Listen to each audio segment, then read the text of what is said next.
pertama, mau mulai belajar saksofon, beli yang mana? Yang mana ini luas banget ya, jadi ada yang mengenai merek, ada yang mengenai jenis. Nah tapi gue jawab semuanya. Kalau jenis, pada dasarnya kita semua bisa mulai belajar saksofon dari saksofon mana aja. Itu jadi mau dari alto, sopran, tenor, yang lain juga terserah sebenarnya. Yang penting kita punya ketekunan untuk mempelajari teknik gitu kan, untuk latihan rutin itu bisa gitu. Tapi kita sering dengar orang rekomen alto. Nah kenapa alto? Karena alto ini posisi tengah banget ya. Jadi secara apa? Secara register nada gitu, nada tertinggi, terendah gitu, letaknya tuh di tengah. Jadi secara umum kalau kita main musik gitu ya, ada berapa nada rendah yang masih bisa kita jangkau dan berapa nada tinggi juga bisa dapat gitu. Nah tinggi, jadi posisi di tengah gitu, dengan warna suara yang juga sangat fleksibel ya, mau untuk di belakang posisinya gitu atau maju ke depan leading, sangat fleksibel. Terus secara teknik, kebutuhan udaranya, air supportnya gitu, flow udaranya juga dia termasuk tengah-tengah dibanding saksofon yang lain. Misalnya apa? Misalnya tenor butuh supply udara yang lebih berat, lebih banyak gitu ya. Jadi mungkin kita orang yang awal mulai merasa bisa nih bunyiin tenor, tapi belum tentu itu bunyi yang mantep gitu, karena supply meskipun bunyi tapi supply udaranya kurang mantep untuk tenor, jadi bunyinya kurang mantep gitu kan. Dan kemudian soprano tipe lebih enteng, tapi pitchnya sangat goyang dibanding yang lain gitu kan, dibanding alto tenor. Jadi agak sulit, mungkin orang bisa lebih cepat frustasi, antara cepat frustasi atau yang nggak peduli gitu, ngerasa kayak pokoknya pencet ini nada ini pasti keluar nada ini, padahal bukan gitu, karena dia belum aware dengan pitch gitu kan. Kelemahannya itu, bukannya nggak mungkin, bukannya nggak bisa, tapi ya tantangannya di situ gitu. Makanya orang lebih sering rekomen alto gitu, karena secara statistik semua di tengah gitu, dari bobot alatnya, ukuran alatnya, bobotnya, supply udaranya gitu kan.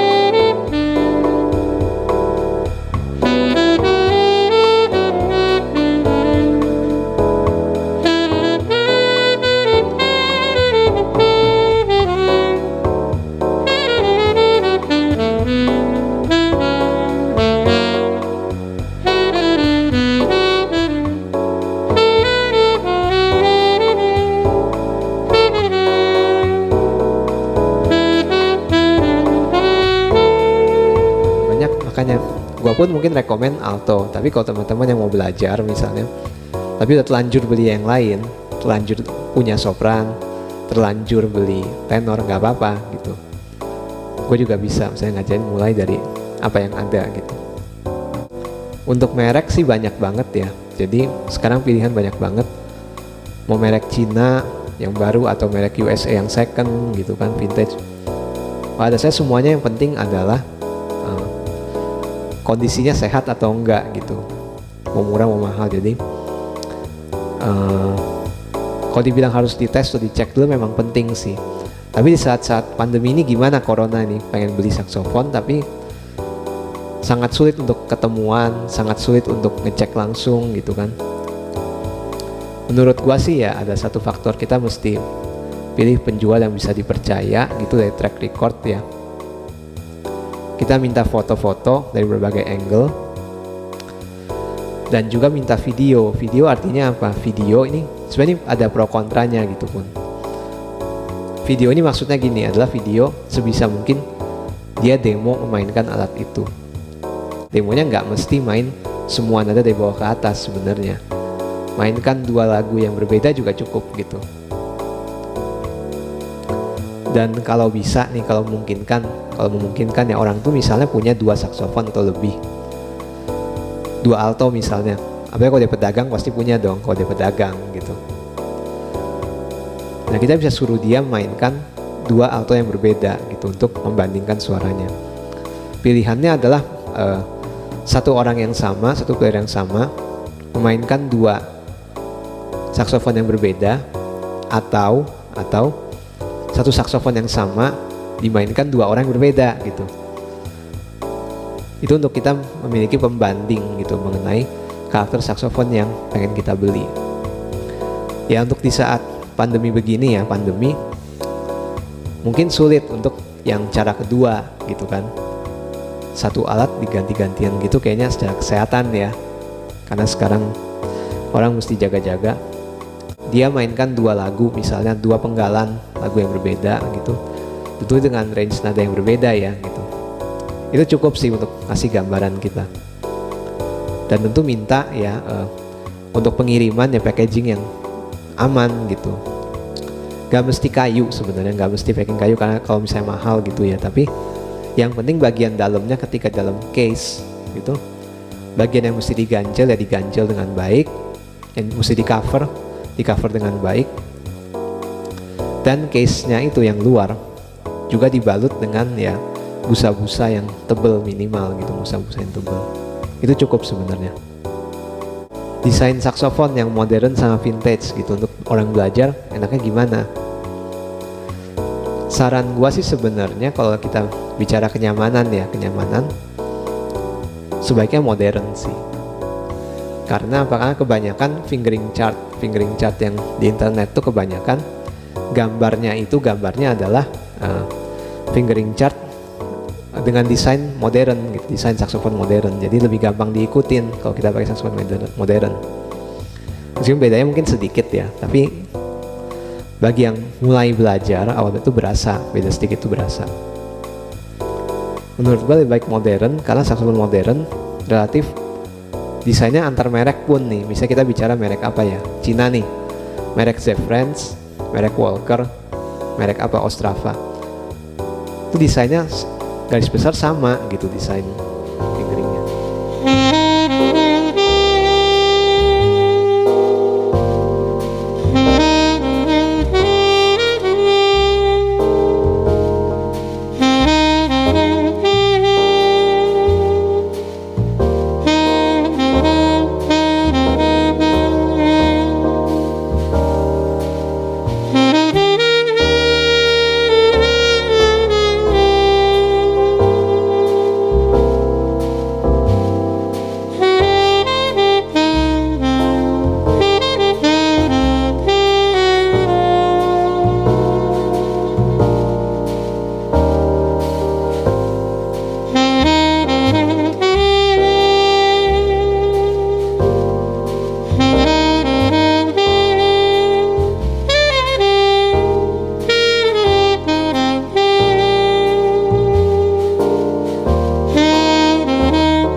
Kalau kita bicara saksofon vintage, Kon yang tahun berapa gitu, Selmer yang tahun berapa, bahkan dalam satu tipe pun kayak misalnya saksofon yang gue pakai ini Selmer Paris model 26 namanya, itu lain waktu ya, lain waktu pun waktu produksi, lain tahun produksi, desainnya bisa berbeda gitu. Jadi orang mungkin butuh penyesuaian yang lebih sulit mungkin gitu untuk orang yang pemula kan awal belajar.